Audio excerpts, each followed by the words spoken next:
노량진 학원가. 이곳은 더 이상 20대 청춘들만의 공간이 아니에요. 금요일 오전 지하철 1호선 노량진역에서 내리면 이상한 풍경이 펼쳐집니다. 책가방을 둘러맨 50대, 60대가 335 학원가로 걸어가는 거예요. 주름진 얼굴에 학생증을 목에 건 50대 아줌마들, 희끗희끗한 머리에 수험서를 든 60대 아저씨들. 저도 그중 한 명이었어요. 왜 이곳에 이렇게 많은 노년의 사람들이 모일까요? 답은 간단하고도 비참했습니다. 먹고 살아야 하니까요. 국민연금은 턱없이 부족했어요.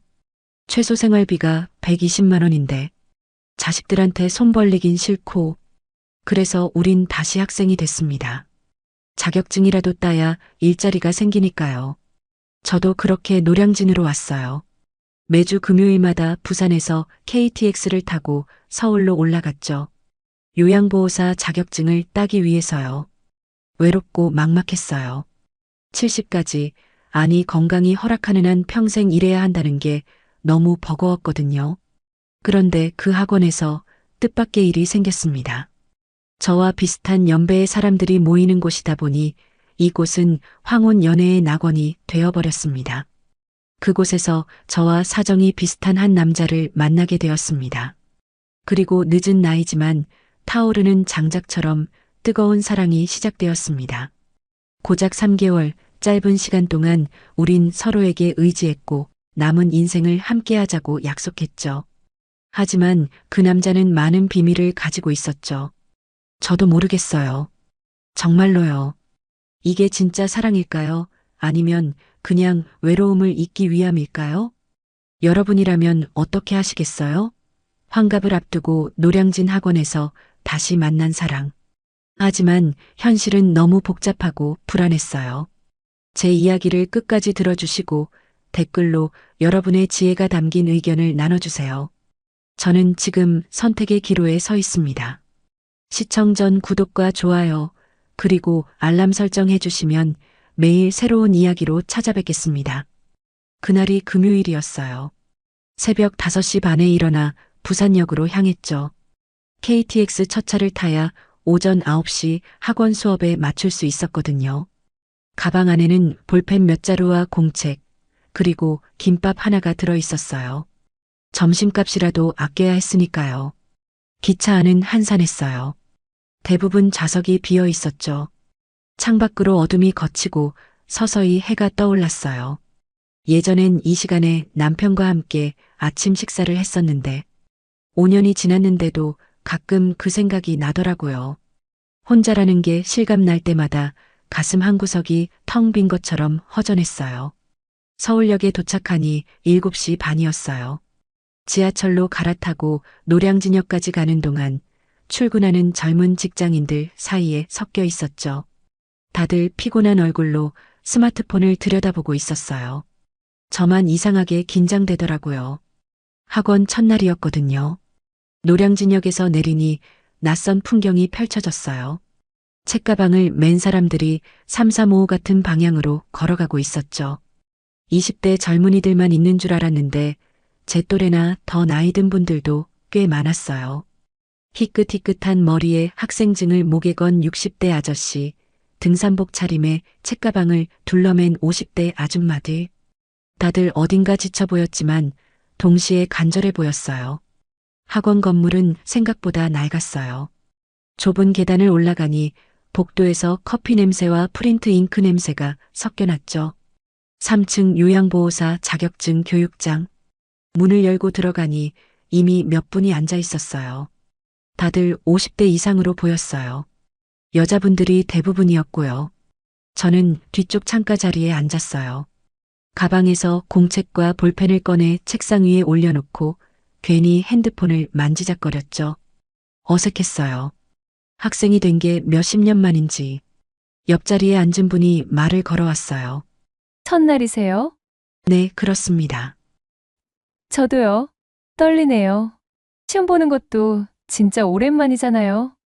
그분은 50대 중반쯤 돼 보이는 여자분이었어요. 밝은 성격이라 금방 친해졌죠. 수원에서 온다고 했어요. 편의점에서 일하다가 허리를 다쳐서 그만뒀대요. 요양보호사는 나이가 많아도 일자리가 있다고 해서 왔다고 하더라고요. 사람들이 하나둘 모여들었어요.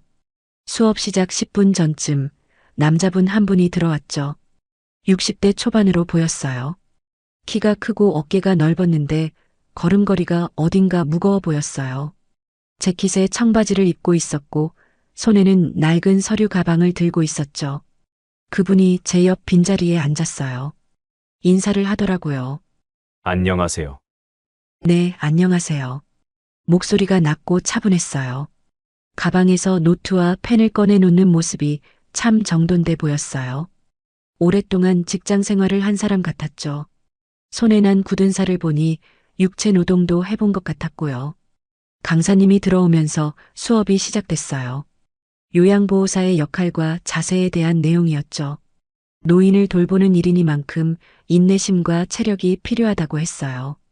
급여는 한 달에 180만 원에서 220만 원 정도라고 하더라고요. 많은 돈은 아니지만 꼭 필요한 돈이었어요. 수업을 들으면서 옆에 앉은 남자분이 열심히 필기하는 게 보였어요. 글씨가 반듯했어요. 가끔 중요한 내용이 나오면 밑줄을 그었죠.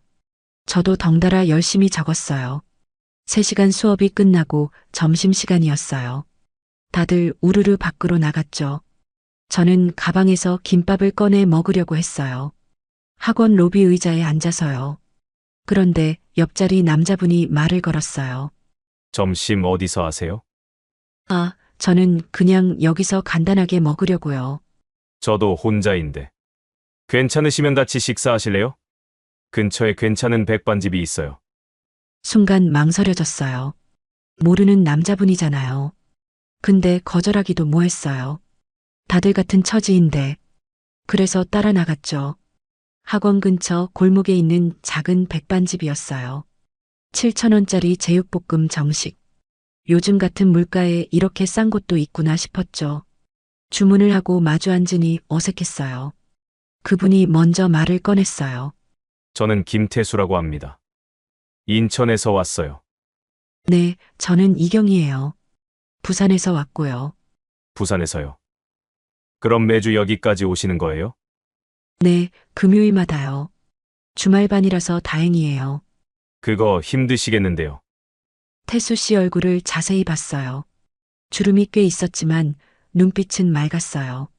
피곤해 보이긴 했지만 뭔가 선해 보였달까요? 회사원이었을 것 같은 느낌이 들었죠. 태수 씨는 어떻게 이 학원까지 오게 됐어요? 저요. 글쎄요. 태수 씨가 잠시 말을 멈췄어요. 밥을 한 숟가락 뜬 다음에야 천천히 말했죠. 중소기업에 다녔어요. 30년 정도요. 작년에 명예퇴직했죠. 회사 사정이 안 좋아져서요. 50대는 다 정리됐어요. 그 말에 가슴이 철렁했어요. 30년이요. 평생을 바친 곳에서 그렇게 나온 거였어요. 제 이야기랑 똑같았죠. 저도 비슷해요. 병원 행정실에서 25년 일했는데 조기 퇴직했어요. 병원이 경영난이라고 하더라고요. 아, 그러셨군요. 우린 서로의 눈을 마주쳤어요. 말은 안 했지만 같은 아픔이 있다는 걸 알 수 있었어요. 버려진 사람들, 쓸모 없어진 사람들, 그런 기분이었거든요. 밥을 먹으면서 이야기가 이어졌어요. 태수 씨는 인천 구월동에 산다고 했어요. 혼자 산다고 하더라고요. 3년 전에 아내를 잃었대요. 암이었다고 했죠. 제가 먼저 물은 건 아니었어요. 태수 씨가 자연스럽게 얘기했어요. 경희 씨는요? 저도 혼자 살아요. 남편이 5년 전에 교통사고로 세상을 떠났어요. 아, 힘드셨겠어요. 두 사람 다 배우자를 잃었다는 공통점이 있었어요. 왠지 더 동질감이 느껴졌죠. 같은 상처를 가진 사람끼리는 말하지 않아도 아는 게 있잖아요. 자녀분은 있으세요? 저는 딸 하나 있어요. 결혼해서 서울에 살아요. 손주도 하나 있고요. 태수 씨는요? 저는 아들이요. 역시 결혼해서 경기도에 살고 있어요. 그렇군요. 밥을 다 먹고 나오니까 좀 마음이 편해졌어요. 처음 만난 사람이지만 어딘가 믿음이 간다고 해야 할까요? 같은 처지라서 그랬는지도 몰라요. 학원으로 돌아오는 길에 태수 씨가 물었어요. 오후 수업 끝나고 커피 한잔 하실래요? 제가 살게요. 아, 괜찮아요. 제가, 아니에요. 오늘은 제가 낼게요. 처음 만난 기념으로요.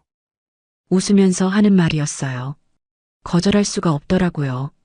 오후 수업이 끝나고 학원 앞 카페에 갔어요.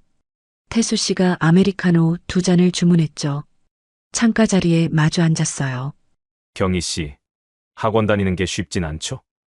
네, 솔직히 막막해요. 이 나이에 자격증을 딴다고 해서 취직이 될까 싶기도 하고요. 저도 그래요. 근데 안 하면 더 불안하잖아요. 뭐라도 해야 할 것 같아서요. 맞아요. 국민연금만으로는 살 수가 없으니까요. 태수 씨가 고개를 끄덕였어요. 창밖을 보면서 한숨을 쉬었죠. 그 모습이 참 씁쓸해 보였어요. 저는 국민연금이 월 65만 원 나온대요. 65만 원으로 어떻게 살아요? 월세에 공과금에 밥값에. 그래서 이렇게 다시 공부하는 거죠. 저도 비슷해요. 70까지는 일해야 할 것 같아요. 아니, 더 해야 할지도 몰라요. 우린 씁쓸하게 웃었어요. 평생 일해도 노후가 보장되지 않는 세상. 이게 우리의 현실이었으니까요.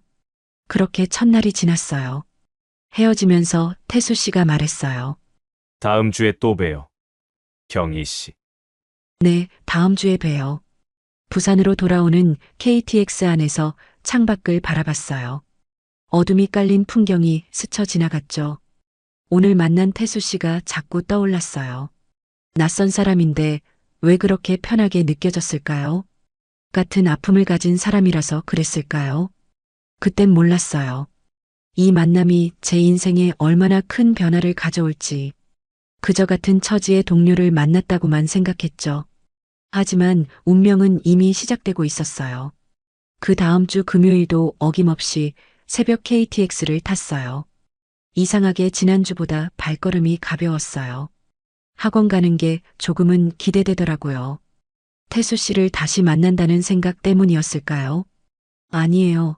그냥 같은 처지의 동료가 있다는 게 위로가 됐던 거죠. 교실에 들어가니 태수 씨가 이미 와 있었어요. 지난주와 똑같은 자리에 앉아서 교재를 펼쳐놓고 있었죠. 저를 보더니 웃으면서 인사했어요. 경희 씨, 오셨네요. 네, 안녕하세요. 저도 지난주 자리에 그대로 앉았어요. 왠지 그 자리가 제 자리가 된 것 같았거든요. 가방을 내려놓고 물을 꺼내 한 모금 마셨어요. 태수 씨가 말을 걸었죠. 부산에서 오시느라 힘드셨죠? 좀 피곤하긴 한데 괜찮아요. 태수 씨는요? 저야 인천이니까 가깝죠. 1시간이면 와요. 그래도 매주 오는 거 쉽진 않잖아요. 뭐, 우리 나이에 이것도 못하면 안 되죠. 그렇게 수업이 시작됐어요. 그날은 치매 어르신을 돌보는 법에 대한 내용이었어요. 강사님이 실습을 시켰죠. 짝을 지어서 어르신 역할과 요양보호사 역할을 번갈아 해보는 거였어요. 태수 씨랑 짝이 됐어요. 태수 씨가 먼저 어르신 역할을 했죠. 제가 부축해서 일으켜 세우고 걷는 연습을 했어요. 태수 씨 팔을 잡았는데 생각보다 단단하더라고요. 오랫동안 일해서 그런지 근육이 있었어요. 경희 씨, 힘 빼세요. 너무 긴장하셨어요. 아, 미안해요. 처음 해봐서요. 괜찮아요. 잘하고 있어요. 역할을 바꿔서 이번엔 제가 어르신 역할을 했어요. 태수 씨가 저를 부축했죠. 손길이 조심스러웠어요. 마치 정말 노인을 대하듯이요. 세심한 사람이라는 걸 느낄 수 있었어요. 점심시간에 또 같이 밥을 먹으러 갔어요. 이번엔 제가 먼저 제안했죠.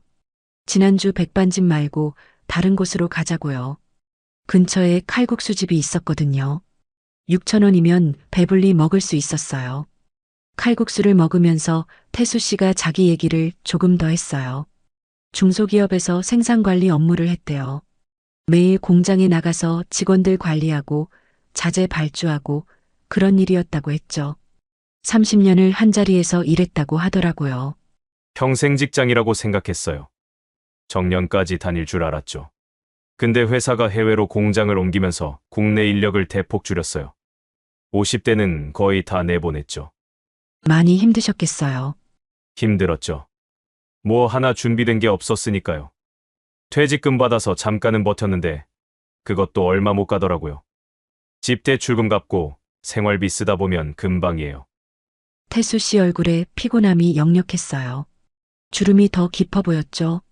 환갑이 넘은 나이에 다시 일자리를 구한다는 게 얼마나 막막할까요? 저도 똑같은 처지니까 너무 잘 알았어요. 저도 그래요. 병원에서 25년 일했어요. 행정실에서 환자 접수하고 보험 청구하고 그런 일들이요. 정말 평생 일할 줄 알았어요. 그런데요? 병원이 적자라고 하더라고요. 큰 병원들이 주변에 많이 들어서면서 환자가 줄었대요. 그래서 40대 이상 직원들한테 희망퇴직을 권유했죠. 권유라고 했지만 사실 강요였어요. 70% 이상이 나갔어요. 저도 그 중 하나였고요. 거부하면 더 힘들게 될 것 같았어요. 그래서 그냥 나왔죠. 태수 씨가 고개를 끄덕였어요. 말은 안 했지만 충분히 이해한다는 표정이었어요. 우린 같은 배를 탄 사람들이었으니까요. 경희 씨, 남편분은 언제 돌아가셨어요? 5년 전에요. 교통사고였어요. 갑자기였죠. 아침에 출근하는데 병원에서 전화가 왔어요. 달려갔는데 이미 늦었더라고요. 말하면서 목이 메었어요. 5년이 지났는데도 그때 생각을 하면 가슴이 아팠어요. 태수 씨가 조용히 기다려줬어요. 제가 마음을 추스를 때까지요. 제 아내도 3년 전에 갔어요. 암이었어요. 2년 동안 투병했죠. 병원비가 정말 많이 들었어요. 보험으로 다 커버가 안 되더라고요. 얼마나 힘드셨어요. 마지막까지 곁에 있어줬으면 좋겠다고 하더라고요. 그래서 회사도 자주 쉬고 병원에 있었어요. 회사에서 눈총을 받았죠. 그것도 명예퇴직 권유를 받은 이유 중 하나였을 거예요. 태수 씨 목소리가 떨렸어요. 아직도 아내를 그리워하는 게 느껴졌죠. 저도 남편 생각이 났어요. 우린 둘 다 사랑하는 사람을 잃은 사람들이었어요. 자녀분들은 어때요? 딸이 서울에 살아요. 결혼해서 애도 낳고 잘 살고 있죠.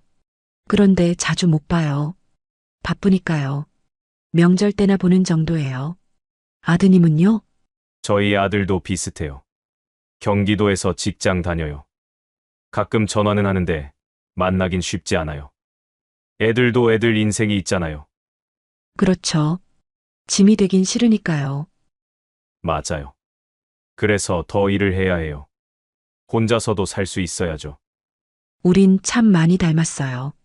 평생 일했는데 버려진 사람들, 사랑하는 배우자를 잃은 사람들, 자식한테 짐이 되기 싫은 사람들, 노후 준비가 안 돼서 불안한 사람들, 그래서 환갑이 넘어서도 학원에 다니는 사람들, 오후 수업이 끝나고 또 커피를 마셨어요.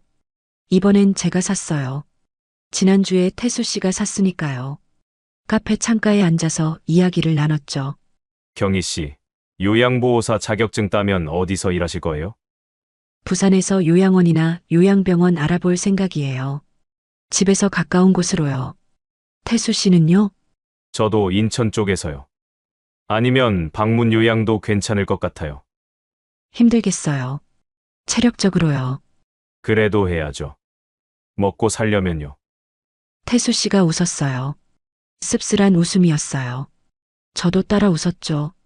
우리의 현실이 우습고도 슬펐거든요. 경희 씨, 혹시 외롭진 않으세요? 갑자기 나온 질문이었어요. 당황스러웠지만 솔직하게 대답했어요. 외롭죠? 많이요.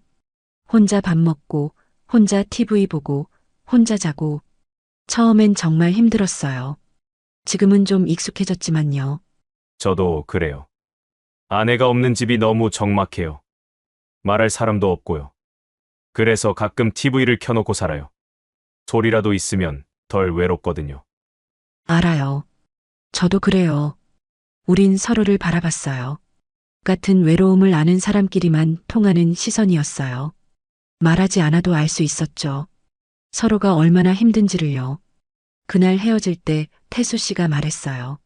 경희 씨, 다음 주에도 같이 점심 먹어요.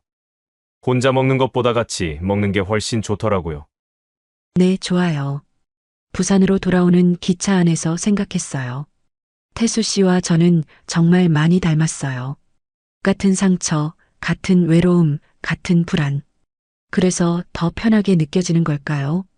처음 만난 사람인데 오래 알고 지낸 것 같았거든요. 창밖으로 어두운 풍경이 스쳐 지나갔어요.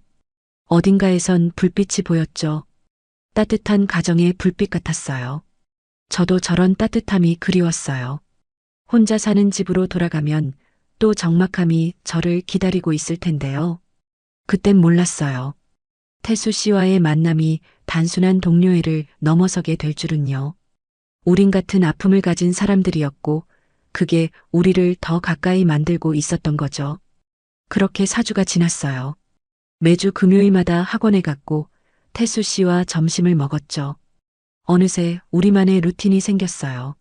수업이 끝나면 함께 밥을 먹고 커피를 마시며 이야기를 나눴어요. 처음엔 조심스러웠는데 시간이 지날수록 편해졌죠. 그런데 5주차 금요일 뭔가 달랐어요. 새벽에 KTX를 타는데 가슴이 두근거렸거든요. 태수 씨를 만난다는 생각이에요. 이상했어요. 환갑 가까운 나이에 이런 감정을 느낄 줄은 몰랐어요. 기차 안에서 거울로 얼굴을 봤어요. 주름이 많이 생겼지만 오늘따라 화장을 좀 더 신경 써서 했어요. 학원에 도착했는데 태수 씨가 먼저 와 있었어요. 저를 보더니 환하게 웃었죠. 경희 씨, 오늘 뭔가 달라 보이세요. 그래요? 뭐가요? 얼굴이 밝아 보여요. 얼굴이 화끈 달아올랐어요. 중학생도 아니고 이 나이에 얼굴이 빨개지다니. 얼른 자리에 앉아서 가방을 정리했죠. 태수 씨가 웃는 게 보였어요. 수업 중에도 자꾸 태수 씨가 신경 쓰였어요. 옆에서 필기하는 모습, 강사님 질문에 대답하는 목소리, 쉬는 시간에 물을 마시는 모습까지 다 눈에 들어왔어요. 이게 뭘까요? 설마 이게 그런 감정일까요? 아니에요. 그럴 리 없어요. 그냥 좋은 친구를 만나서 기쁜 거겠죠. 점심시간에 밖으로 나갔어요. 태수 씨가 오늘은 다른 곳으로 가자고 했어요. 학원에서 조금 떨어진 곳에 있는 한정식 집이었어요. 10,000원짜리 정식이었는데 반찬이 푸짐하게 나왔죠. 오늘 제가 쏠게요. 요양보호사 필기시험 합격한 거 축하하는 의미로요. 아, 저도 합격했잖아요. 그럼 반반 내요. 아니에요. 오늘은 제가 내고 싶어요. 태수 씨 목소리가 평소보다 부드러웠어요. 왠지 거절하면 안 될 것 같았어요. 그냥 고맙다고 했죠. 밥을 먹으면서 태수 씨가 말했어요. 경희 씨, 요즘 주말에 뭐 하세요? 집에서 쉬죠. 청소하고 TV 보고 그냥 그래요. 태수 씨는요? 저도 비슷해요. 혼자 있으면 심심해서 산책이라도 나가요. 인천 월미도 쪽으로요. 거기 바다 보이잖아요. 좋겠어요. 경희 씨도 부산이니까 바다 가까이 살지 않아요? 집에서는 좀 멀어요. 요즘엔 잘 안 가요. 혼자 가면 더 쓸쓸하거든요. 태수 씨가 잠시 망설이더니 말했어요. 그럼. 다음에 시간 되실 때 같이 가실래요? 월미도요. 심장이 쿵했어요. 이게 무슨 의미일까요? 그냥 친구로서 같이 산책하자는 건가요? 아니면 다른 의미가 있는 건가요? 머릿속이 복잡했지만 입에서는 말이 나왔어요. 네, 좋아요. 태수 씨 얼굴에 환한 미소가 번졌어요. 저도 모르게 따라 웃고 있었죠. 가슴이 두근거렸어요. 이 감정이 뭔지 알 것 같으면서도 인정하기 싫었어요. 오후 수업 시간인데 집중이 안 됐어요. 강사님 말씀이 귀에 안 들어왔죠. 옆에 앉은 태수 씨만 자꾸 눈에 들어왔어요. 태수 씨도 가끔 저를 쳐다봤어요.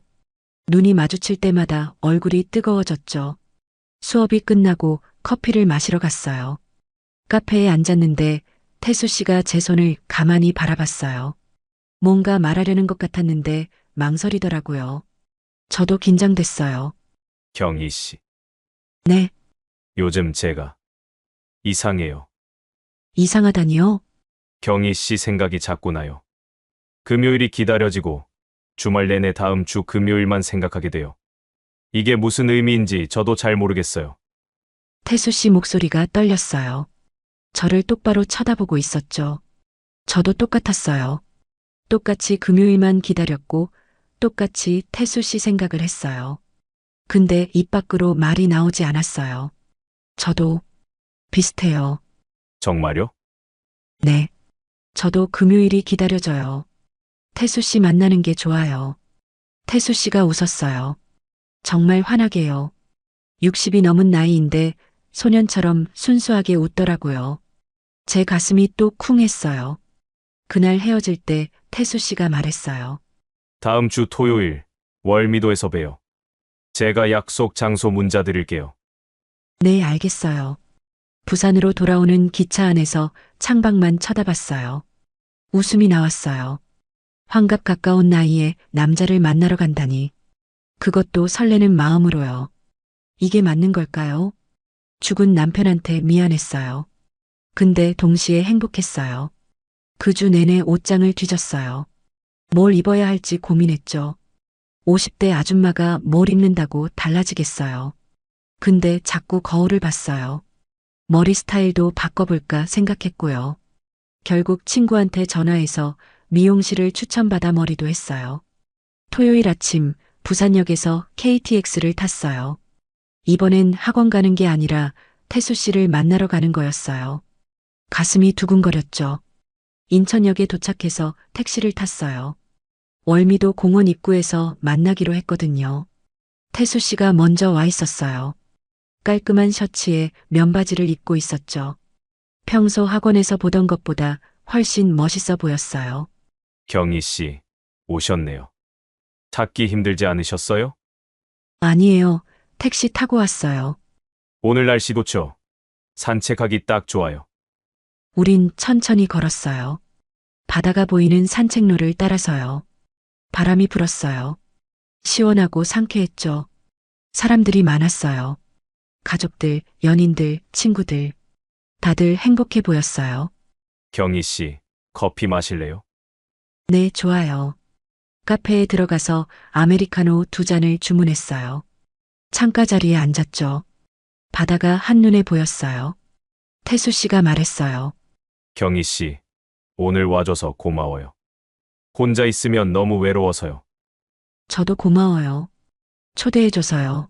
경희 씨는 저를 어떻게 생각하세요? 갑자기 나온 질문이었어요. 당황스러웠죠. 근데 솔직하게 대답했어요. 좋은 사람이라고 생각해요.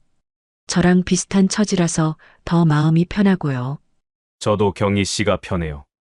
너무 편해서 가끔 오래 알고 지낸 사람 같아요. 우린 서로를 바라봤어요. 바다에서 불어오는 바람이 창문을 스쳤죠. 태수 씨 눈빛이 진지했어요. 뭔가 말하고 싶어 하는 것 같았는데 망설이더라고요. 그날은 그렇게 헤어졌어요. 기차를 타고 부산으로 돌아오는 내내 태수 씨 생각뿐이었어요. 환갑을 앞두고 이런 감정을 느낀다는 게 신기했어요. 설레고 행복하고 두렵기도 했죠. 그때 알았어요. 이게 사랑이라는 걸요. 나이와 상관없이 사랑은 찾아온다는 걸요. 근데 동시에 불안했어요. 이 나이에 사랑해도 되는 걸까요? 학원 수업이 6주차로 접어들었어요. 이제 실습 시험만 남았죠. 태수 씨와 저는 더욱 가까워졌어요. 월미도에서 만난 이후로 문자도 자주 주고받았어요.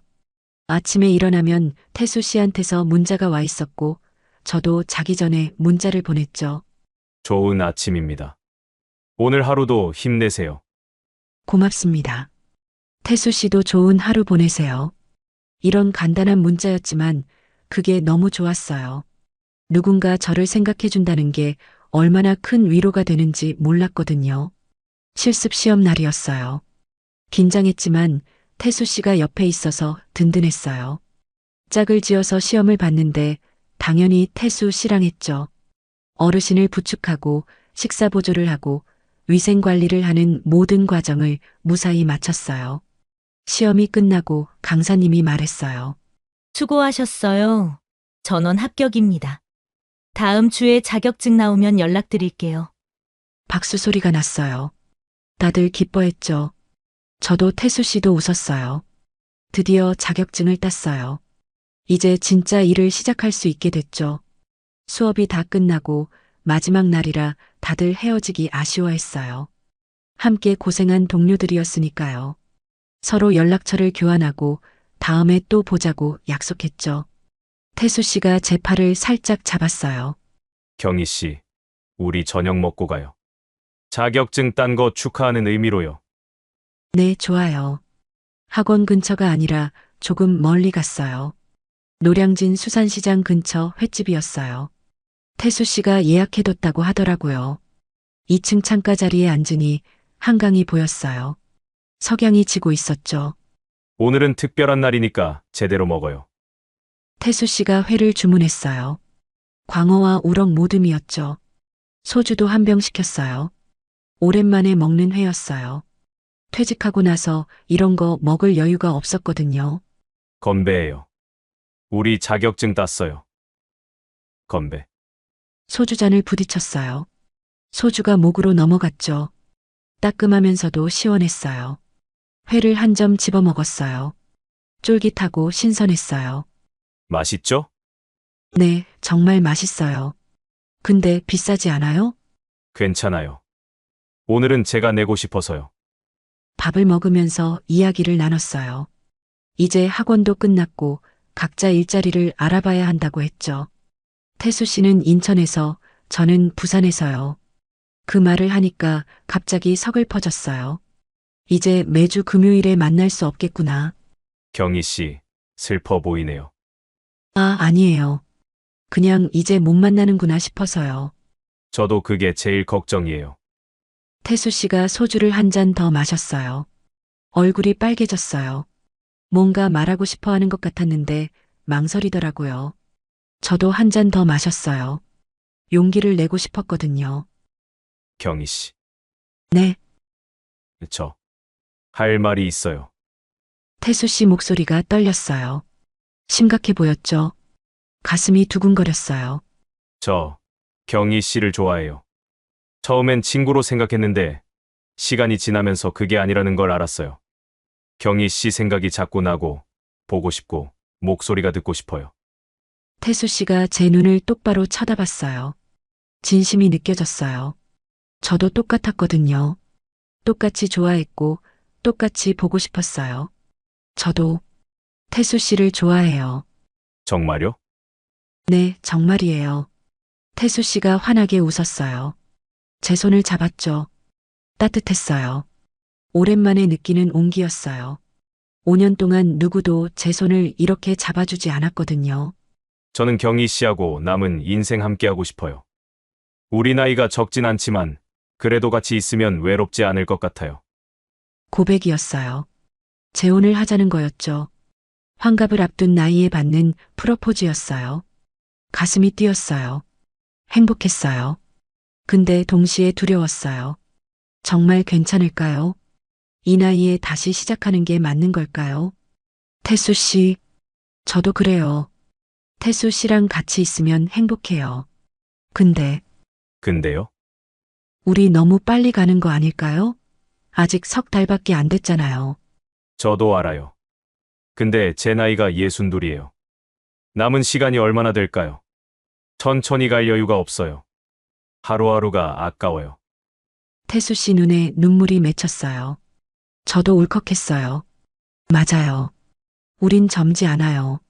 천천히 연애할 시간도 없죠. 건강이 언제까지 허락할지도 모르고요. 생각할 시간을 주세요. 조금만요. 네, 알겠어요. 기다릴게요. 그날 헤어질 때 태수 씨가 저를 안아줬어요. 꼭 안아줬죠. 오랜만에 느끼는 포옹이었어요. 따뜻했고 안전했고 행복했어요. 눈물이 났어요. 부산으로 돌아오는 기차 안에서 많은 생각을 했어요. 태수 씨의 고백, 프러포즈, 따뜻한 포옹, 다 진심으로 느껴졌어요. 저도 좋아해요. 같이 있고 싶어요. 근데 현실은 어떻게 할까요? 부산과 인천, 딸은 뭐라고 할까요? 경제적으로는 괜찮을까요? 머리는 복잡했지만 가슴은 따뜻했어요. 누군가 저를 사랑한다는 게, 누군가 저랑 남은 인생을 함께하고 싶다는 게 너무 행복했거든요. 이 나이에 이런 감정을 다시 느낄 수 있다는 게 신기했어요. 그날 밤 태수 씨한테서 문자가 왔어요. 오늘 고백해서 놀라게 해드려서 죄송해요. 근데 제 진심이에요. 천천히 생각하세요. 기다릴게요. 좋은 꿈 꾸세요. 문자를 읽으면서 웃었어요. 눈물도 났고요. 행복하면서도 불안했어요. 이게 정말 사랑일까요? 아니면 외로움일까요? 잘 모르겠어요. 근데 확실한 건 태수 씨와 함께 있을 때 행복하다는 거였어요. 일요일 아침 딸한테서 전화가 왔어요. 엄마, 나 오늘 부산 갈게. 점심 같이 먹자. 갑작스러운 전화였어요. 딸이 부산에 오는 건 명절 때나 있는 일이었거든요. 뭔가 할 말이 있나 봐요. 그래, 언제 와? 11시쯤 도착할 것 같아. 알았어. 엄마가 밥 해놓을게. 아니야, 엄마. 밖에서 먹자. 엄마 힘들잖아. 딸이 도착했어요. 손주를 데리고 왔더라고요. 5살 된 손주가 저를 보고 달려왔죠. 우리 가온이 많이 컸네. 손주를 안아줬어요. 따뜻했어요. 이런 순간이 행복했죠. 근처 식당으로 갔어요. 딸이 좋아하는 해물찜 집이었어요. 밥을 먹으면서 딸이 물었어요. 엄마, 요즘 어떻게 지내? 응, 잘 지내지. 요양보호사 자격증 땄어. 아, 그거? 축하해, 엄마. 근데 엄마, 내가 오늘 온 이유가 있어. 딸 표정이 심각했어요. 뭔가 걱정하는 게 보였죠. 엄마, 요즘 남자 만나? 가슴이 철렁했어요. 어떻게 알았을까요? 제가 말한 적도 없는데요. 누가 그러던 엄마 친구분이 말씀하시던데 학원에서 만난 남자분이랑 자주 만난다고. 아, 미선이가 그랬구나. 딸이 제 친구한테 전화한 모양이었어요. 숨길 수도 없겠다 싶었어요. 솔직하게 말했죠. 응, 학원에서 만난 분이 있어. 좋은 분이야. 엄마, 나 반대 안 해. 엄마도 행복할 권리 있어. 근데 그 사람 제대로 알고 만나는 거야? 무슨 말이야? 엄마, 겨우 석 달 만났잖아. 그 사람에 대해 뭘 알아? 직업은 뭐야? 재산은 있어. 빚은 없고, 가족은 어때? 딸의 질문 공세가 쏟아졌어요. 당황스러웠어요. 사실 저도 태수 씨에 대해 많이 아는 게 없었거든요. 명예퇴직했다는 것, 아내를 잃었다는 것, 아들이 하나 있다는 것 정도였죠. 그분은 좋은 사람이야. 나랑 처지가 비슷해서 잘 통해. 엄마, 그게 문제야. 처지가 비슷하다는 게 둘 다 경제적으로 어렵잖아. 그런 사람들끼리 만나면 더 힘들어져. 딸 말이 일리가 있었어요. 저도 국민연금 65만 원 받을 예정이고 태수 씨도 비슷할 거예요. 퇴직금도 얼마 안 남았을 거고요. 두 사람이 합쳐봤자 나아질 게 없죠. 엄마, 외롭다고 아무나 만나면 안 돼. 황혼 이혼이나 황혼 사기 뉴스 못 봤어? 요즘 그런 거 진짜 많아. 나도 알아. 근데 태수 씨는 그런 사람 아니야. 엄마가 뭘 알아? 석 달 만났는데 사람은 오래 봐야 알아? 딸 말이 맞았어요. 저도 태수 씨를 제대로 아는 게 맞나 싶었어요. 혹시 제가 외로움 때문에 판단력이 흐려진 걸까요? 엄마, 나는 엄마가 행복했으면 좋겠어. 진심이야. 그러니까 신중하게 생각해. 부산이랑 인천이잖아. 누가 어디로 가? 집은 어떻게 해? 생활비는? 다 생각해봤어? 아직 그런 건 생각 안 해봤어. 바로 그게 문제야, 엄마. 연애만 생각하지 말고 현실도 봐야지. 딸은 걱정하는 거였어요. 저를 사랑해서 그러는 거죠. 근데 제 마음은 복잡했어요. 딸 말이 맞는데 태수 씨를 포기하긴 싫었거든요. 알았어. 신중하게 생각해 볼게. 엄마, 그리고 그 사람 계속 만나려면 가족들 다 만나봐. 아들이 어떤 사람인지, 재산이 얼마나 있는지, 빚은 없는지 다 확인해. 알았어, 알았어. 딸이 돌아간 후 친구한테서 전화가 왔어요. 미선이었죠. 같은 병원에서 일했던 동료였어요. 경희야, 나야. 어제 내 딸한테 전화 받았어. 미안해. 내가 말을 좀 했지 뭐야. 괜찮아. 어차피 알 일이었어. 근데 경희야, 내가 진짜 걱정돼서 하는 말인데 조심해. 요즘 황혼재혼 사기 진짜 많아. 나도 알아. 근데 태수 씨는 그런 사람 아니야. 경희야, 다들 그렇게 말해. 처음엔 다 좋은 사람이야. 근데 나중에 빚쟁이인 거 알게 되고 재산 노리는 거 알게 되고 그래. 미선이가 사례를 들려줬어요. 아는 언니가 재혼했는데 남편이 3억 원 빚이 있는 걸 나중에 알았대요. 결혼하고 나서 빚 독촉 전화가 오기 시작했대요. 결국 이혼했다고 하더라고요. 경희야, 경제적으로 어려운 두 사람이 만나면 더 힘들어져. 사랑만으로는 안 돼. 현실이 있잖아. 알아, 미선아. 근데 근데 뭐? 나 너무 외로워. 혼자 사는 게 너무 힘들어. 태수 씨랑 같이 있으면 그 외로움이 좀 덜해. 미선이가 한숨을 쉬었어요. 경희야, 외로움 때문에 만나는 거면 재혼은 안 돼. 진짜 사랑해서 만나야지. 너 지금 외로움과 사랑을 헷갈리는 거 아니야? 그 말이 가슴에 꽂혔어요. 맞아요. 저는 지금 외로움 때문에 태수 씨를 만나는 걸까요? 아니면 진짜 사랑하는 걸까요? 구분이 안 됐어요. 생각해 볼게, 미선아. 고마워. 전화를 끊고 소파에 앉아 있었어요. 딸의 걱정, 친구의 경고, 다 일리가 있었어요. 석 달 만난 사람, 경제적으로 어려운 두 사람, 부산과 인천의 거리, 주거지 문제, 생활비 문제, 현실적인 문제들이 산더미처럼 쌓여 있었죠. 그날 밤 태수 씨한테 전화가 왔어요. 경희 씨, 저예요. 주말 잘 보내셨어요? 네. 태수 씨, 우리 한번 만나서 진지하게 얘기해야 할 것 같아요. 무슨 일 있어요? 제 딸이 오늘 다녀갔어요. 우리 관계에 대해 걱정하더라고요. 아, 태수 씨, 우리 서로에 대해 제대로 아는 게 별로 없잖아요. 이대로 가도 되는 건지 모르겠어요. 전화기 너머로 태수 씨가 한숨 쉬는 소리가 들렸어요. 경희 씨 말이 맞아요. 제가 너무 서두른 것 같네요. 다음 주에 만나서 얘기해요. 솔직하게요. 네, 그래요. 전화를 끊고 창밖을 봤어요. 어둠이 깔려 있었죠. 제 마음도 어두웠어요. 행복했던 감정이 불안으로 바뀌고 있었어요. 정말 이 관계가 맞는 걸까요? 금요일이 됐어요. 태수 씨를 만나기로 한 날이었죠. 학원 수강은 끝났지만 노량진에서 만나기로 했어요. KTX를 타고 서울로 올라가면서 긴장됐어요. 오늘은 진지한 대화를 해야 했거든요. 학원 앞 카페에서 만났어요. 태수 씨가 먼저 와 있었어요. 평소보다 수척해 보였죠. 잠을 못 잔 것 같았어요. 경희 씨, 앉으세요. 네. 커피를 주문하고 마주 앉았어요. 어색한 침묵이 흘렀죠. 태수 씨가 먼저 입을 열었어요. 경희 씨, 따님이 뭐라고 하셨어요? 저한테 신중하래요.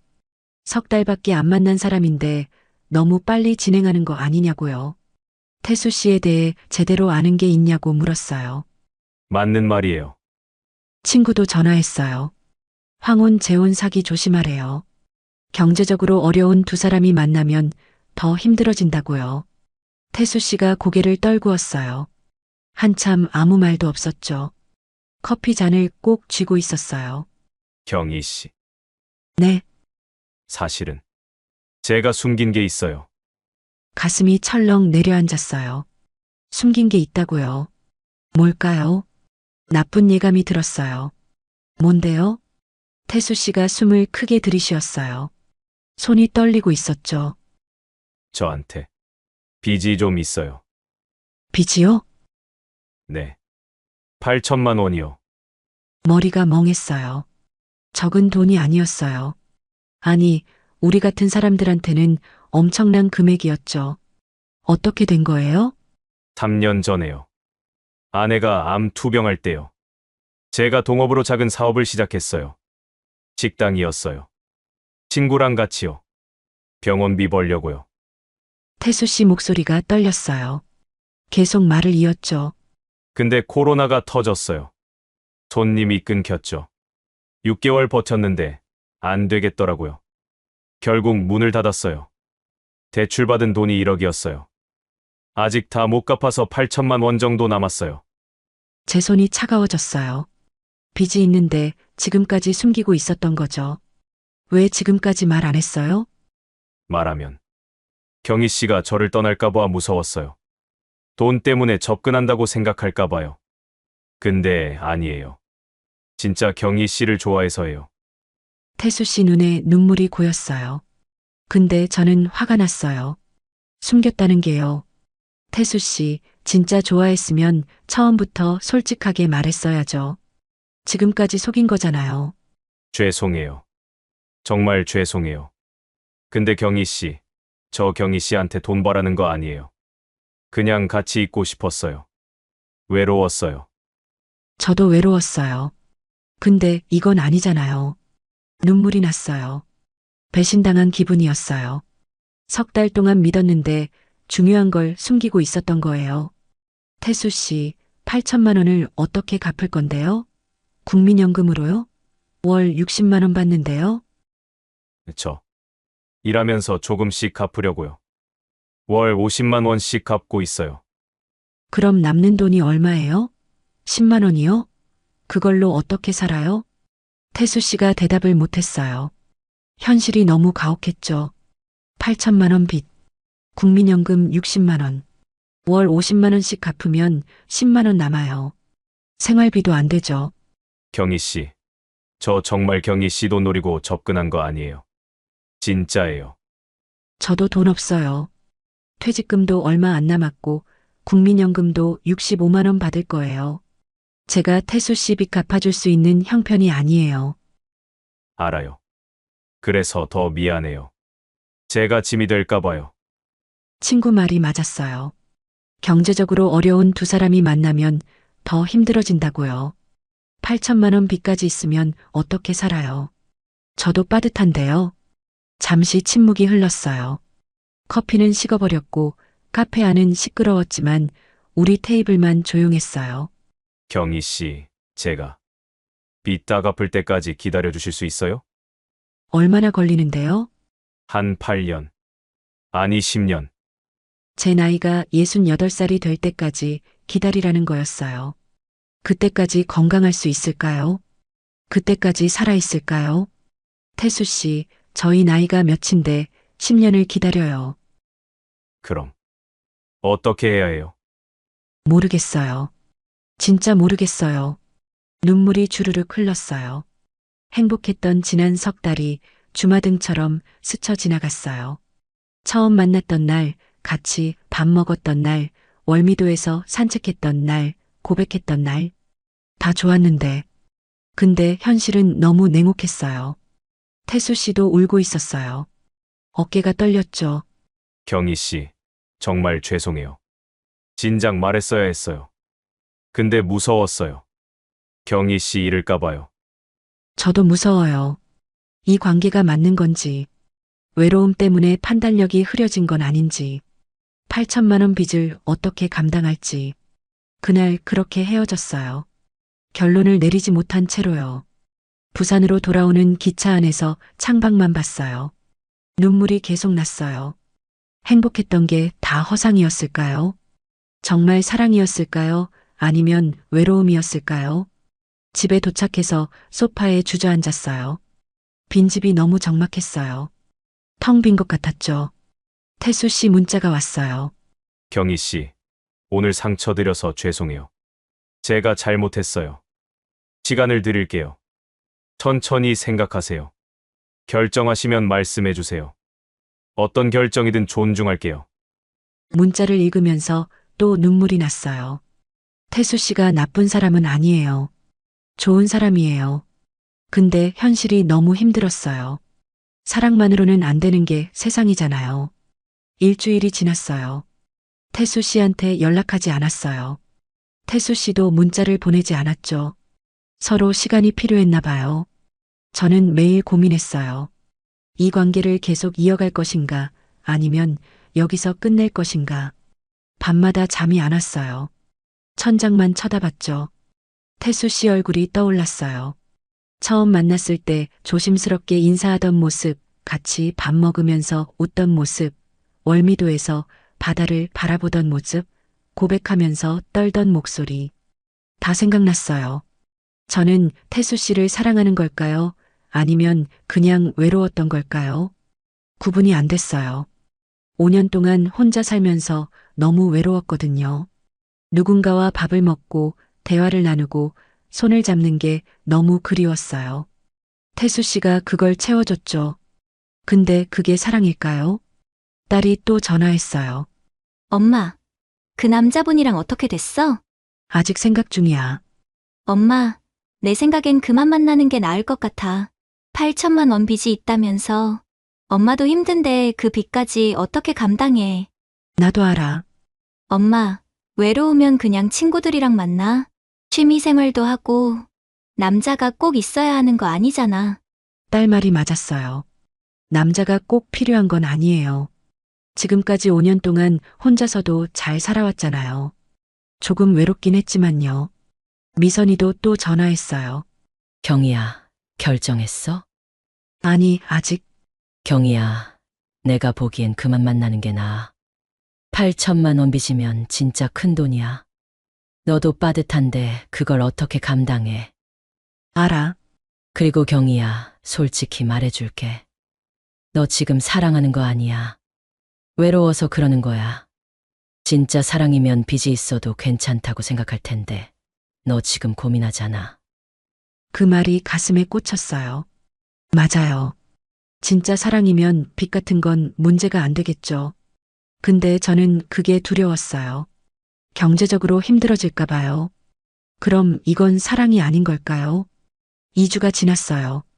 태수 씨한테서 문자가 왔어요. 경희 씨, 시간이 많이 지났네요.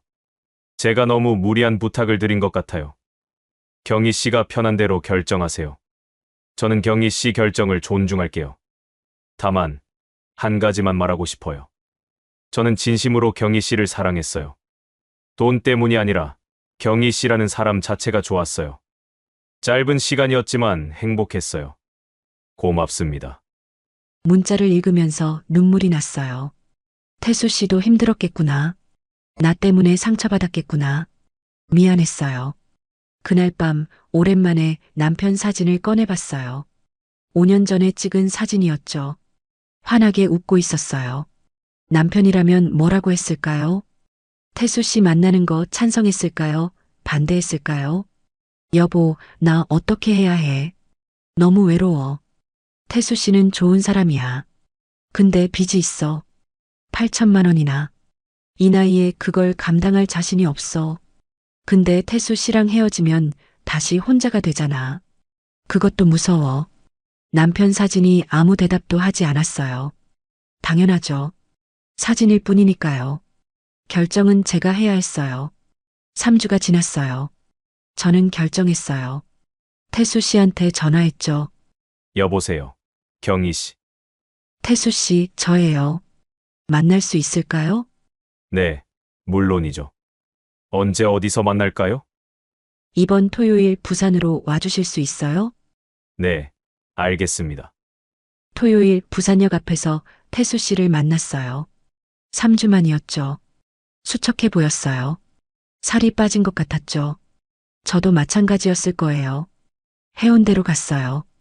바닷가를 걸으면서 이야기를 나눴죠. 태수 씨, 저 지난 3주 동안 정말 많이 생각했어요. 저도요.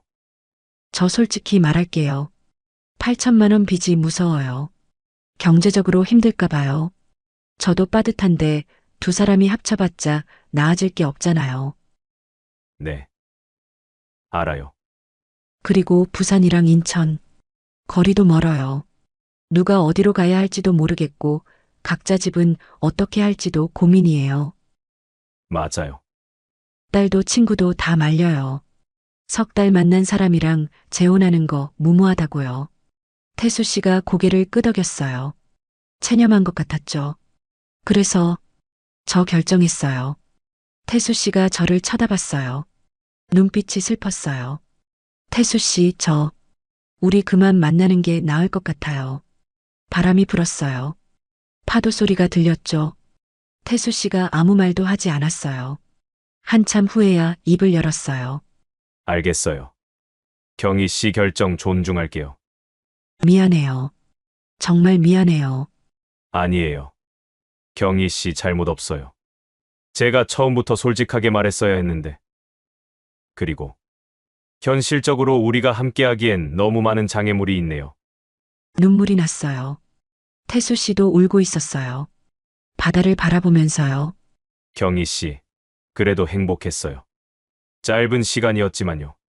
경희 씨 만나서 외롭지 않았어요. 고마웠어요. 저도요. 태수 씨 덕분에 다시 사랑이 뭔지 느꼈어요. 환갑 넘어서도 가슴이 뛸 수 있다는 걸 알았어요. 우린 한참 바다를 바라봤어요. 말없이요. 이게 마지막이라는 걸 알았거든요. 그럼 잘 지내세요, 경희 씨. 태수 씨도 건강하세요. 태수 씨가 돌아섰어요. 천천히 걸어가더니 택시를 탔죠. 택시가 멀어져 갔어요. 저는 그 자리에 서서 택시가 사라질 때까지 봤어요. 집으로 돌아왔어요. 빈집이 저를 맞이했죠. 소파에 앉았어요. 눈물이 주르륵 흘렀어요. 제가 옳은 결정을 한 걸까요? 현실적으로는 맞는 결정이에요. 근데 왜 이렇게 가슴이 아플까요? 그날 밤 창밖을 봤어요. 별이 보였어요. 남편 생각이 났어요. 태수 씨 생각도 났고요. 저는 앞으로 어떻게 살아야 할까요? 계속 혼자일까요? 70까지 일하면서 외롭게 늙어갈까요? 정답은 없었어요. 그저 하루하루 버티는 수밖에요. 외로워도 힘들어도 살아야 하니까요. 그게 우리 같은 사람들의 현실이니까요. 여러분, 제 이야기를 끝까지 들어주셔서 정말 고맙습니다. 지금도 가끔 태수 씨 생각이 나요. 문자를 보낼까 하다가 지워요. 다시 연락하면 두 사람 다 더 힘들어질 것 같아서요. 딸은 잘한 결정이라고 했어요. 친구들도 현명한 선택이라고 했죠. 근데 제 마음은 아직도 텅 빈 것 같아요. 요양보호사 일을 시작했어요. 부산에 있는 요양원에서요. 월급이 200만 원 정도 나와요. 국민연금 받기 전까지는 이렇게 버텨야죠. 일은 힘들어요. 허리도 아프고 밤샘 근무도 있고요. 근데 어르신들을 돌보다 보면 제 처지가 그나마 나은 것 같다는 생각도 들어요. 환갑이 넘어서 다시 사랑을 느꼈던 게 허상이었을까요? 아니에요. 그건 진짜였어요. 가슴이 뛰었고 행복했고 설렜어요. 근데 현실은 그렇게 호락호락하지 않더라고요. 사랑만으로는 살 수 없잖아요. 돈이 필요하고 집이 필요하고 안정이 필요해요. 여러분은 어떻게 생각하세요? 제가 잘한 걸까요? 아니면 행복할 기회를 놓친 걸까요? 외로움과 사랑, 그 경계가 어딘지 저는 아직도 잘 모르겠어요. 이 나이에 혼자 산다는 게 쉽지 않아요. 밥 먹을 때, TV 볼 때, 잠들 때 다 외로워요. 근데 그게 제 현실이에요. 받아들여야죠. 건강이 허락하는 한 일하면서 살 거예요. 자식한테 짐이 되지 않으려고요. 혹시 여러분 중에 저와 비슷한 처지에 계신 분들이 있다면 조심하세요. 외로움 때문에 급하게 결정하지 마세요. 상대방을 제대로 알아보세요. 현실적인 문제들을 꼼꼼히 따져보세요. 사랑도 중요하지만 현실도 중요하니까요. 그래도 한 가지는 확실해요. 환갑이 넘어서도 가슴이 뛸 수 있다는 거요. 사랑이 찾아올 수 있다는 거요. 비록 제 사랑은 이루어지지 못했지만 그 시간들은 진짜였어요. 행복했어요. 여러분도 외로우시죠? 저도 그래요.